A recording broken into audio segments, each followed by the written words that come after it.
Привет, друзья! Меня зовут Мария Артус. Я профессиональный художник и педагог море-арт. Мы рисуем новогодние акварельные скетчи. И сегодня у нас уютный камин. Перед тем, как мы разберем картинку, давайте определимся, все ли у нас есть, и так, какие материалы нам понадобятся. Поскольку у нас будет акварельная работа, нам, конечно же, понадобятся акварельные краски. Для начинающих они могут быть совершенно простые. А вот бумагу я рекомендую обязательно акварельную, да, чтобы в нее впитывалась краска. Что касается кистей, у меня их несколько. Обычно акварелью рисуют натуральной кистью, да, белочка или колонок. У меня есть вот такая широкая круглая кисть, ну это прям номер 6, может быть чуть-чуть поменьше. Также это тоненькая кисть, также мягкая. У меня это номер 2. Некоторые любят рисовать синтетикой. Синтетика также нам может понадобиться, синтетическая кисть по желанию. У меня это номер 3, также круглая, да, чтобы она в конце превращалась в такой остренький краешек. Карандашик я рекомендую твердый, чтобы он не сильно оставлял следы. Также мы будем с вами использовать линер или вот такую простую гелевую черную ручку и белую кроющую краску. У меня это гуашь белая, это может быть также акрил. Также, естественно, нам нужна палитра. Это может быть даже блюдечко вот такое керамическое, очень удобно. Ластик, бумажка для выкраски у меня есть, чтобы посмотреть цвет. И, конечно же, водичка. И когда мы убедились, что у нас все есть и все готово, давайте начинать. У нас такой довольно интересный, не очень простой сюжет. Очень интересная по композиции работа. Вообще она довольно симметрична, да? То есть у нас есть некий квадратный, немножко вытянутый, да, прямоугольный камин, над ним квадратная картина. Симметрично свисают гирлянда, и также здесь круглая гирлянда. То есть у нас центр композиции, вот прямо он практически находится по центру, на уровне нашего красного банта. Но главный герой, которым притягивается глаз, это, конечно же, камин. Это огонь в камине, который создает и вот этот уют, который будет задавать свечение, свет на коробках, который создает такой уютный как раз образ новогоднего камина. И здесь мы уже будем с вами добавлять некоторые детали, которые придадут динамики. То есть у нас не симметрично стоят свечи, елки, да, и коробки. Они стоят немножечко какие-то выше, какие-то ниже. И глаз, он как бы ходит, да, по этим элементам, и потом заходит в камин. То есть мы зрителя заставляем его поразглядывать нашу картину, да, а не просто статично смотреть в центр, и потом подвести его к самому главному, да, к нашей идее с камином. И сейчас мы начинаем с карандашного наброска. Самое интересное и довольно сложное здесь это то, что мы будем без линейки строить ровный камин. Давайте приступать, вооружаемся карандашиками. Итак, давайте сначала найдем основные объемы, основные формы. Идем, как всегда, от общего к частному и наметим габариты нашего камина. Ну, прежде всего, я предлагаю сделать, поскольку у нас симметричная композиция, наметить геометрический центр композиции и найти, ну, для начала, вертикаль, да, центральную. Ну, сначала можно это сделать на глаз. А далее, смотрите, карандашиком замеряем с этой стороны, и понимаем, что вот здесь, да, будет эта линия. Тогда наша центральная линия будет ровно посередине. Хорошо. Соответственно, по этой центральной линии у нас симметрично будет выстраиваться камин и картина. Можем с вами, собственно, ее и продлить, да. Вот также хватаем пальчиками карандашик на краю листочка, и можно сделать отметину вот здесь. И теперь нам нужно ровной рукой, да, начертить эту линию.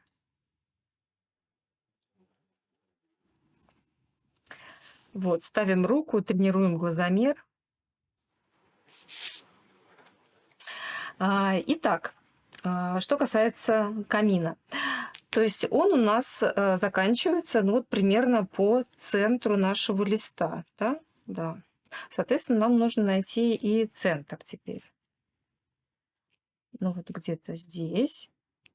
Можно прям пальчиками, да, замерить, чуть пониже будет.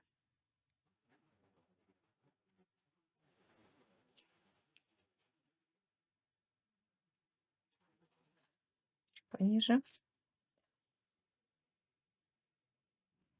И проводим вот эту вертикальную линию. Также можно наметить.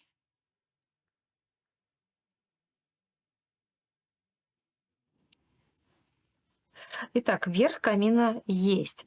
Он у нас закрыт елочкой, поэтому не так важно, но нам нужно, чтобы все-таки елка это тоже ровно лежала. Давайте замерим ширину. Здесь, смотрите, ширина тоже уходит куда-то за елку, то есть камин шире, чем мы видим. Ну и можно, в принципе, его и взять за основу, но мне кажется, вот он как раз как будто бы половина, да, половина листа. То есть мы можем взять вот эту часть и перенести ее вот сюда. И вот будет ширина нашего камина. Также мы можем карандашиком отметить и провести вертикальные линии.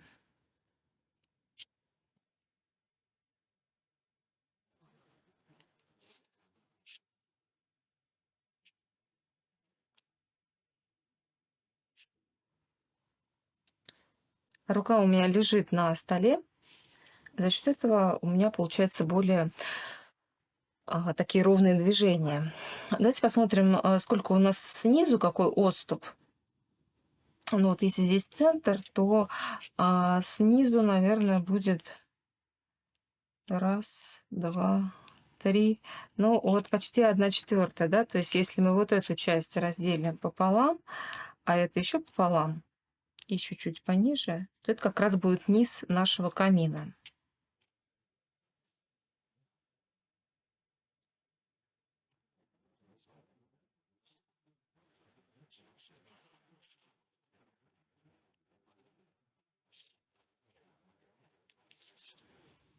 Такой, ну, может быть, сложный момент, но его нужно сделать, чтобы дальше у нас уже все красиво получилось, красиво легло. Хорошо, камин готов. Давайте сделаем картину, посмотрим тоже, сколько она у нас по ширине. А я вот, смотрите, относительно самой картины посмотрю. Немножко она у меня здесь сдвинута влево. Но это, кстати, видите, не бросается в глаза, потому что у нас здесь есть свечки. Они как бы композицию поддерживают. Но по факту у нас картина похожа, что это 1/3, да, от длины, от ширины картины. Ну, примерно вот так, да. Либо можно здесь замерить.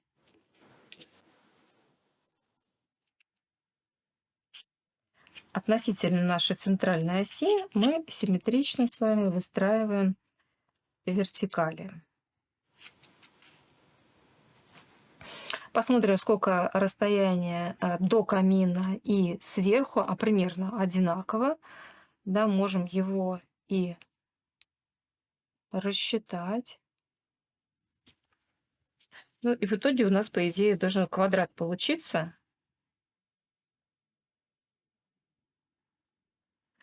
Опять же, да, если сложно, то берем карандашик, смотрим, все ли у нас тут ровно.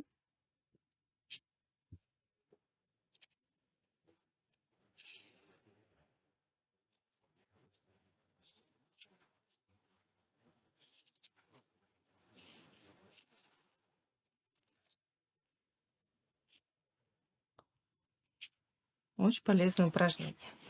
Итак, основные массы у нас нанесены, все со всех сторон красиво, симметрично.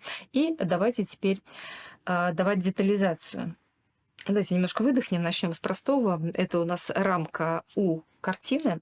Соответственно, смотрите, ну вот если на глаз, да, у меня этот лист А4, этот лист А4, она где-то 3 миллиметра. И нам нужно нарисовать параллельную линию. У меня рука лежит на столе, двигается только запястье. Это карандаш. Если вдруг линия будет неровная, ничего страшного не случится, потому что есть ластик. Да? Попробуйте сделать это действительно без линейки. Это очень-очень хорошее упражнение. Если вы планируете заниматься рисованием, то это то, что развивает глазомер очень хорошо, то, что ставит руку, штрихи и мазки становятся очень четкими, и у вас на это будет уходить в будущем довольно мало времени. Ну что ж, у нас есть веночек. Опять же, да, можно, например, сделать вот так диагонали. И на пересечении мы найдем центр, да, и вокруг этого центра нам нужно нарисовать венок. Ну, можно, кстати, можно сделать, допустим, середину, а можно сделать ширину. Не знаю, как кому легче, да, то есть можно основу, а можно ширину. Давайте ширину сделаем. Вот, то есть вот этот центральный кружочек, чтобы нам не выйти, да, за пределы. То есть мы стараемся, чтобы вот от этого центра у нас было одинаковое расстояние. И какой-то, да, 5 миллиметров от края. Вот, наметили эти 5 миллиметров и соединили. Тут, кстати, не обязательно должна быть ровная окружность, потому что это у нас будут елки, и они у нас будут во все стороны торчать. Поэтому совершенно может быть очень условный круг. Вот. Хорошо, веночек сделали. Давайте теперь усложнять задачу и будем делать камин. Итак, что у нас тут есть с камином? У камина есть очень красивое, во-первых, там внутри, да, он немножко утоплен, и у нас здесь появляется некая перспектива. И очень красивые тут бордюры, да, по краю, которые мы также можем обозначить. Ну, давайте найдем вот эту ширину. Собственно, я хочу сказать, что если мы вот так положим карандашик к картине, то вот эта ширина как раз будет на уровне, рамки, да, у картины. И что мы можем сделать? Можем взять и опустить сюда вот эту ширину.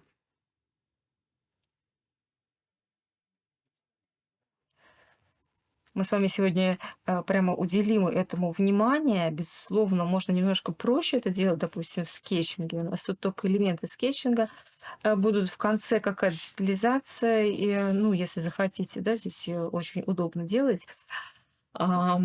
И внизу делаем, да, то же самое, пожалуйста, вот то же самое.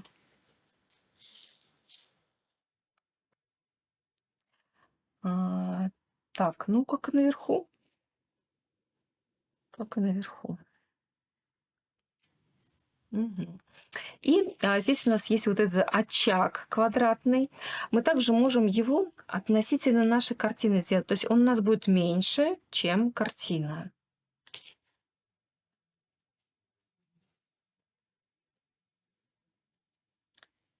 Меньше, чем картина. Здесь будет довольно большая плоскость, на которой даже фонарик помещается, да, на которой обычно, там, не знаю, могут класть какие-то дрова. Так вот тоже квадратное важно сделать.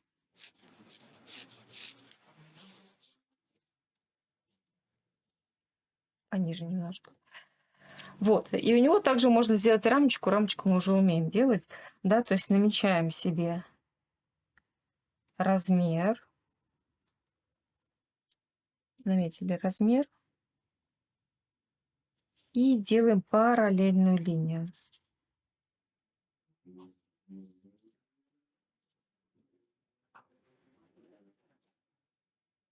Так, очаг есть. Ну и давайте сразу сделаем вот эту вот перспективу, собственно. Да, то есть мы делаем диагональ, это вот где стена соединяется с полом. И здесь диагональ. Вот, и у нас уже появляется такая история с углублением. Все вертикальные линии параллельны в перспективе, и все горизонтальные, да, они сходятся в одну точку схода перспективы. Где-то здесь вот это она условная будет. Так, это у нас есть.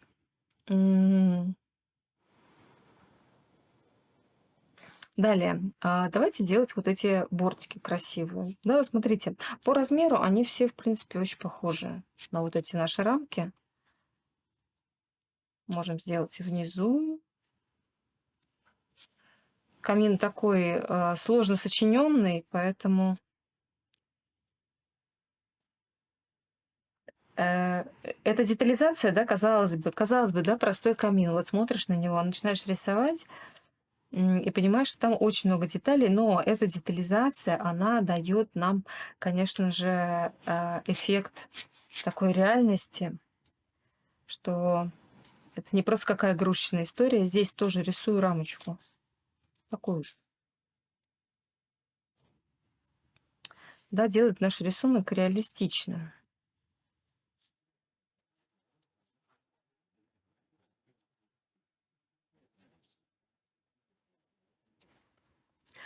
Упор у руки обязательно.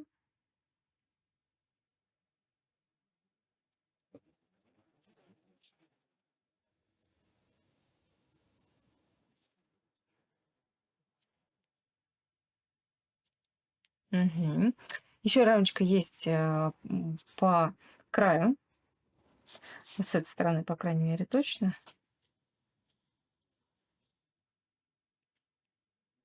Вот у меня тоже, пожалуйста, уходит эта линия, но я возвращаюсь и делаю ее ровненькой. Вот еще важно, конечно, не торопиться. Здесь мы и терпение с вами потренируем. Так, здесь, да, какой-то красивый бортик двойной такой посередине. И еще, да, такая тонкая линия. Сверху все у нас есть, ну и практически готово, да. Можно дать еще ширину камину, он, видимо, там, да, шире еще будет. Вот эти темные части, но они уже закрыты сверху и снизу, поэтому нам уже, собственно, не так важно, что там будет. Итак, красивая, очень кирпичная такая кладка. И мы ее сделаем очень легко и просто. Сейчас возьму ластик и сотру лишние какие-то элементы, которые нам уже не нужны.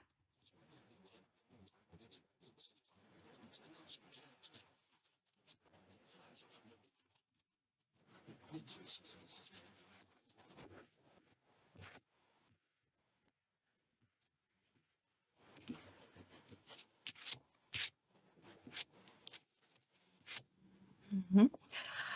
Кирпичная кладка. Узенькие такие красивые кирпичики. По размеру они будут прям примерно как вот эти наши бортики. Просто параллельные линии.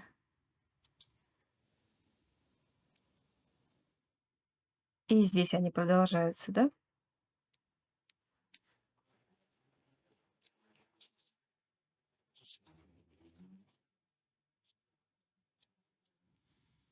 Мгм. И дальше кирпичики, они обычно в шахматном порядке, поэтому мы с вами задаем ширину кирпичиков, а потом следующие кирпичики между ними. Да? Мы просто делаем вертикальные линии, а у нас как будто бы кирпичики получаются. Можно немножко сместить. Пожалуйста. Да? Очень модная такая хаотичная история. Немножко, может быть, лофт даже. Красивый такой светлый кирпич. Готово. Давайте разберемся с огнем, раз уж мы здесь. Есть некие бревна, там они не так хорошо выписаны, видны. Бревна у нас прямоугольные, да, здесь вот они лежат бочком на нас, здесь так. Все. Огонь. На что у нас похож огонь? Вообще похож огонь на листик вот такой, да, но поскольку там есть языки у пламени, то мы будем приделывать языки, они неровные. Можно здесь повыше сделать, здесь пониже. Вот. Вот такой огонь получился. Хорошо, оставим пока камин. Мы уже ему достаточно много внимания уделили. Давайте нарисуем вот эту красивую гирлянду, да, сверху. Смотрите, сколько она занимает места, вот примерно от камина до картины. Половину. То есть у нас, да, представляем себе гирлянду. На такой вот, не знаю, на веревке, да, или это как будто длинная ветка. На ней висят другие веточки. Вот она идет с одной стороны, и она идет, огибает углы, и с другой стороны доходит не до конца. Итак, что у нас здесь происходит? То есть у нас в разные стороны идут сами веточки в шахматном порядке по нашей гирлянде вот так вот вниз. С одной стороны сделали и с другой стороны сделали.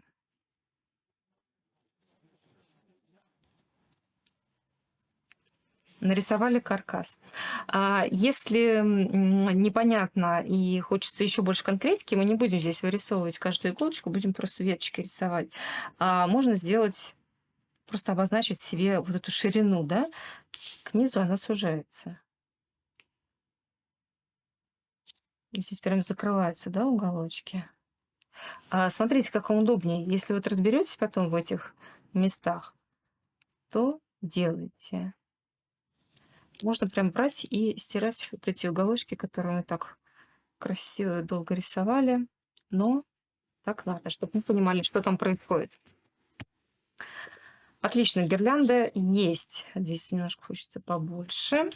Гирлянда есть. Давайте с вами расставим красивые вот эти вот штуки.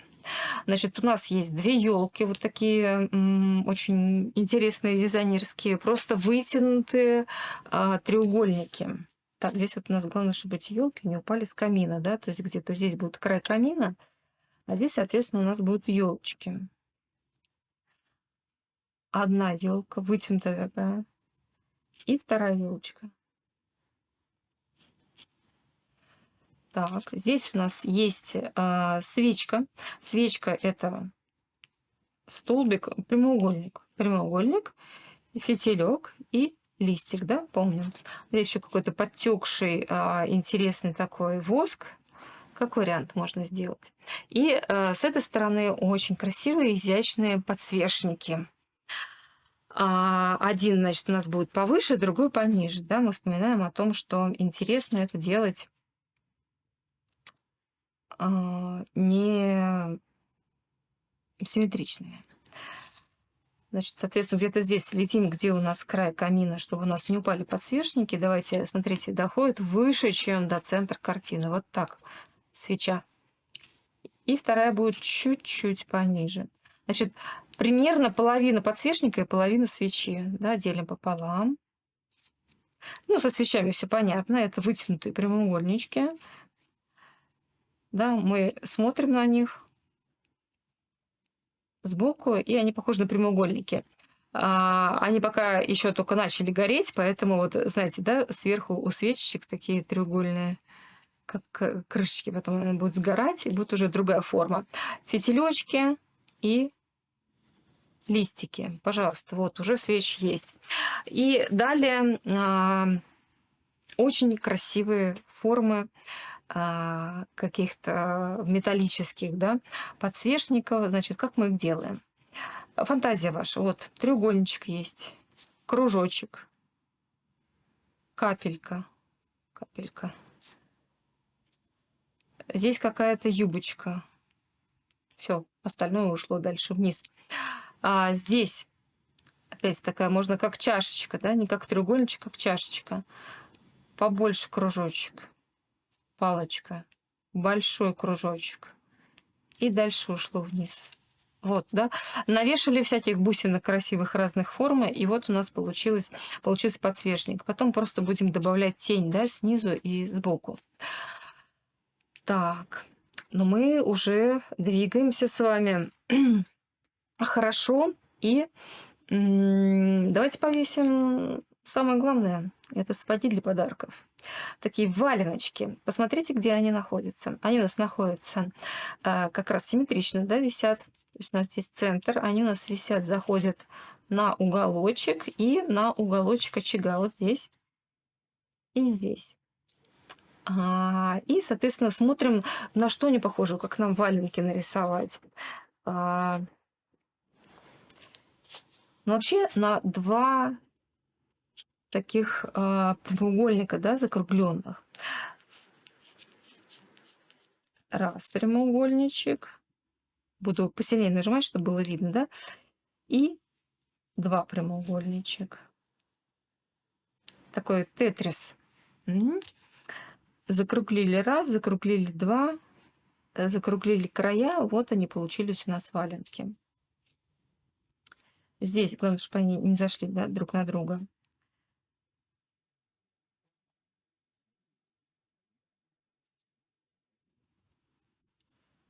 Раз прямоугольник, два прямоугольник, закруглили, закруглили. Вот они, валенки наши, получились. С этой стороны тоже, да, над этим краем делаем. Они у нас висят, поэтому по диагонали, да, мы рисуем. Закруглили, закруглили. Все закруглили, получились валенки. И вдруг у вас получится валенки сразу нарисовать. Если не получится, тогда по старой схеме. Значит, петелечки. Так, повыше. Вот, валеночки получились. Хорошо. Давайте сотрем опять же лишнее, да, то, что не будет просвечиваться.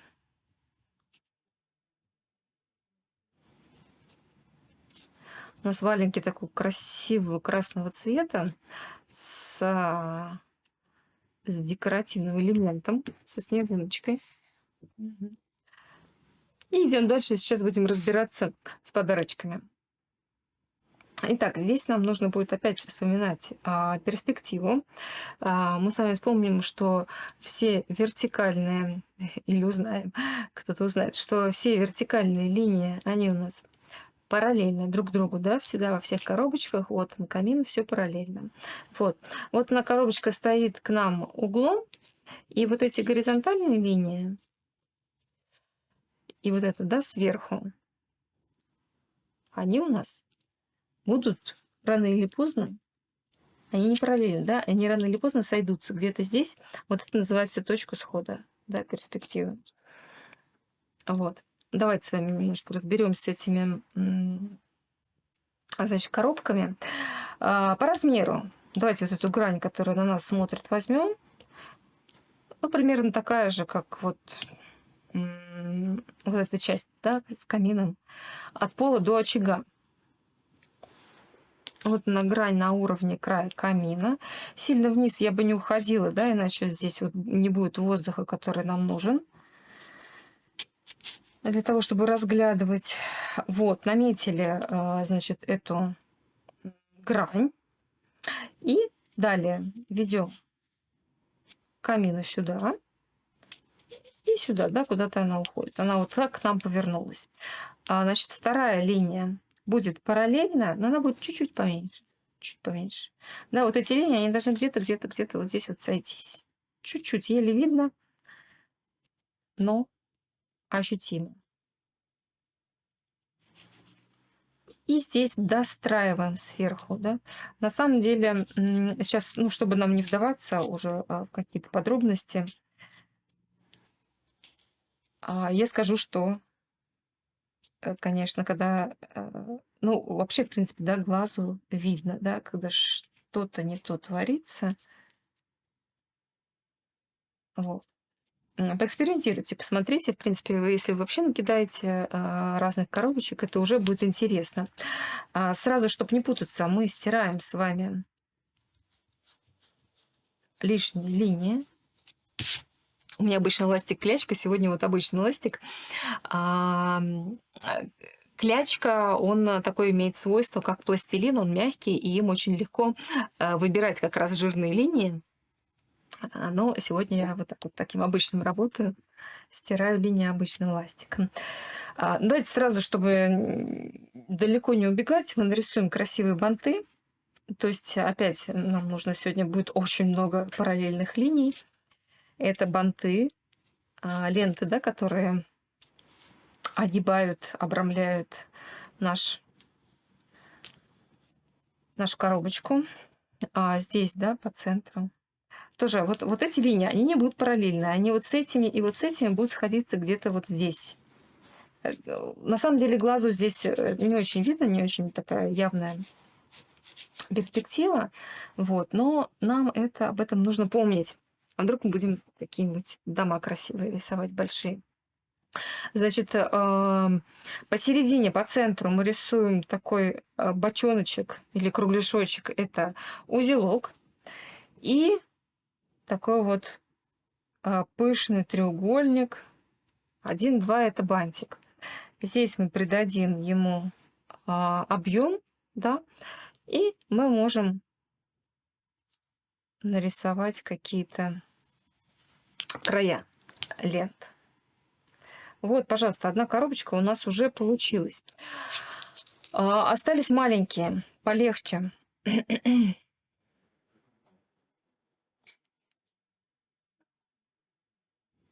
Давайте маленькую нарисуем вот здесь на переднем плане. Угу.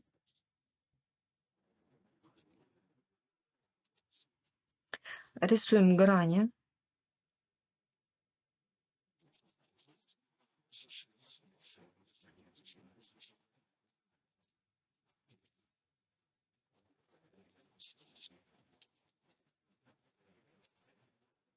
Раз коробочка. И вот там давайте ее за ней нарисуем. За ней будет коробочка такая вытянутая.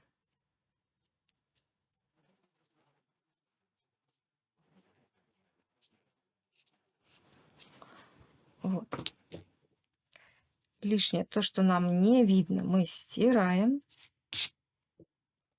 Здесь рисуем бантики, ленточки.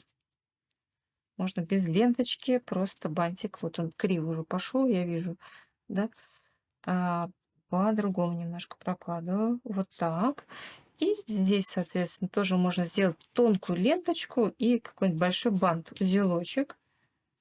Раз треугольник, два треугольник. Здесь такой ус и здесь. Вот они, наши подарки, с одной стороны, готовы. Давайте с другой стороны, да, с большого начнем. Он прям довольно увесистый, больше даже, чем вот этот. Заходит немножко на границу и вот сюда вот выходит. Давайте вот передняя грань, она, смотрите, будет ниже, чем камин. Даем грань правую, левую. И вот на самом деле вот от этих горизонтальных линий, да, которые уходят в диагональ, они и зависят, какого в итоге размера получатся наши коробочки. Угу. Здесь также шикарный бант. Здесь параллельные, все параллельные, вертикальные, здесь все понятно. Лишнее стираю, а то у меня тут очень много получилось линий. А здесь давайте сажать бант. Значит, узелочек, треугольничек, треугольничек. Можно дать пышность. И здесь раз, два. И нам даже не пришлось сверху рисовать бантик. Так, одна коробочка готова. Вот здесь прям просится вот эта маленькая. Она такая небольшая здесь перспектива. Давайте мы нарисуем вот эту грань, которой она к нам повернулась. Чуть пониже даже можно. Она почти квадратная. Квадратная, ну чуть-чуть она будет вот туда уходить в диагональ. Вот, и рисуем ей небольшую грань. Маленькая симпатичная квадратная коробочка. Все лишнее стираем, чтобы нам не мешало, а то мы запутаемся уже в наших линиях. Обязательно красивый бант. Вот. Банты эти, конечно, вот много на них время тратится, но зато они придают, конечно же, атмосферу. Вот, можно такие прям лепесточки, можно дать им ширину, можно здесь бантик сделать. Хорошо. Будем здесь маленькую коробочку. Ну, давайте маленькую-маленькую сделаем. Маленькую-маленькую. Грань. Другая грань.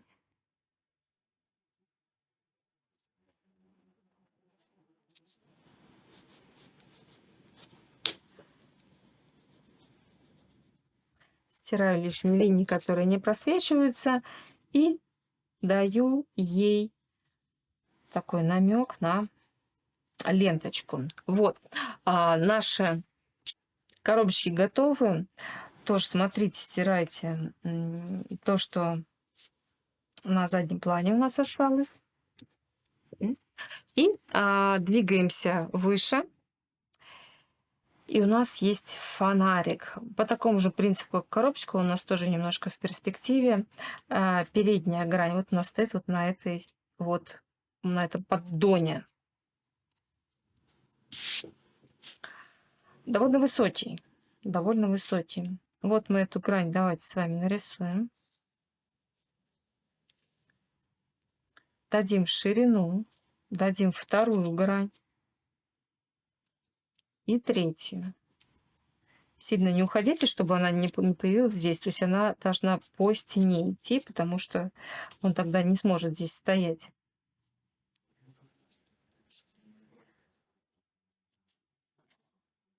Так, подставочка. Здесь тоже можно, да, фонарик. Красивый такой декоративный элемент. Ручечка.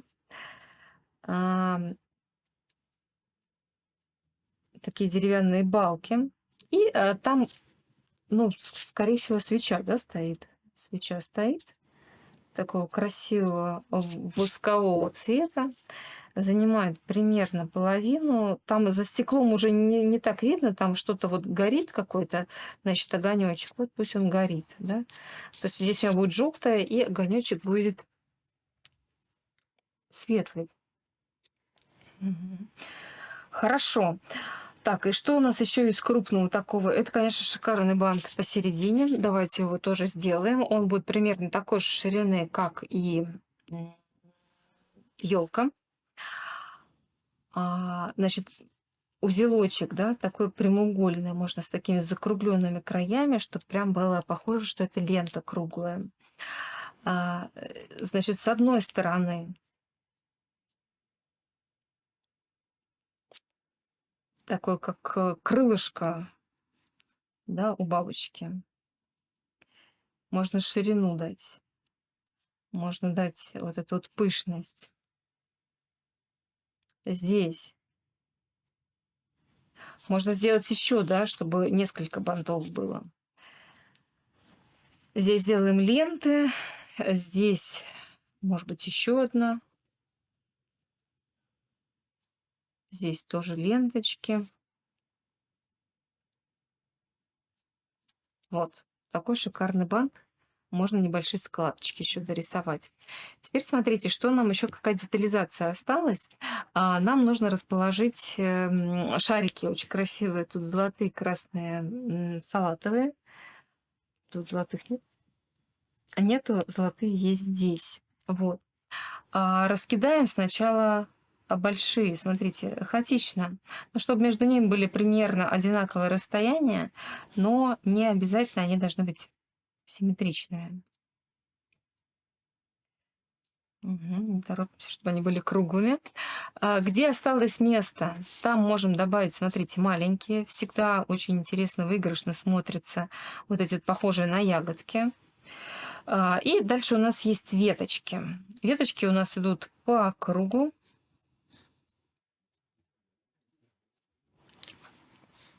Да? И веточкам тоже, смотрите, очень легко им делать листики с помощью кисти. Но если вам нужно, сделайте их, пожалуйста, с помощью карандаша также, да. То есть здесь я бы сделала и внутри еще, да, какие-то веточки. И переходим с вами вот сюда. Здесь также можно наметить, кстати, ленты. Вот, смотрите. Ленты, которые обхватывают такой вот полукруг, которые обхватывают эту гирлянду, из-под веток вылезают такие листики.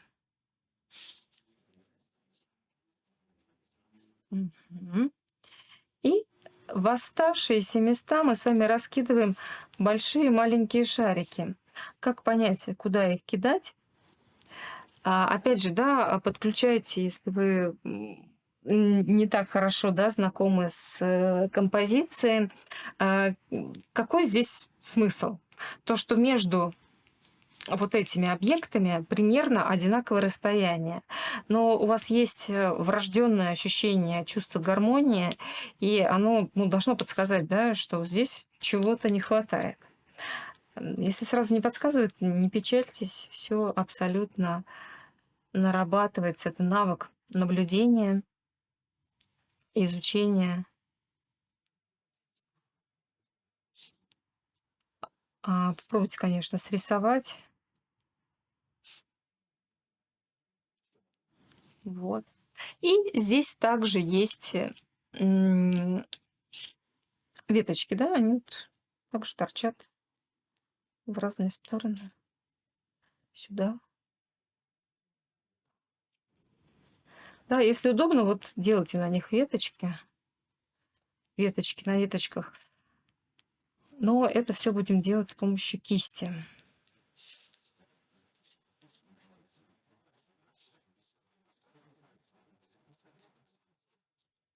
Мгм. Так, смотрим, что у нас еще. Ну, вот эти декоративные снежинки мы с вами потом сможем нарисовать. Ну, а по композиции, по-моему, все у нас сложилось.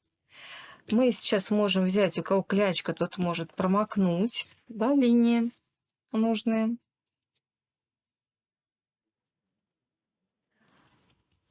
Либо стереть те линии, которые не видны.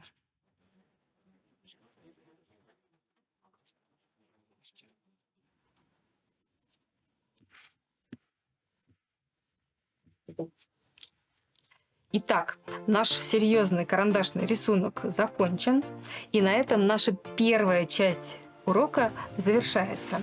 Во второй части мы уже будем работать с акварелью. Я желаю вам творческих успехов и жду на следующих занятиях.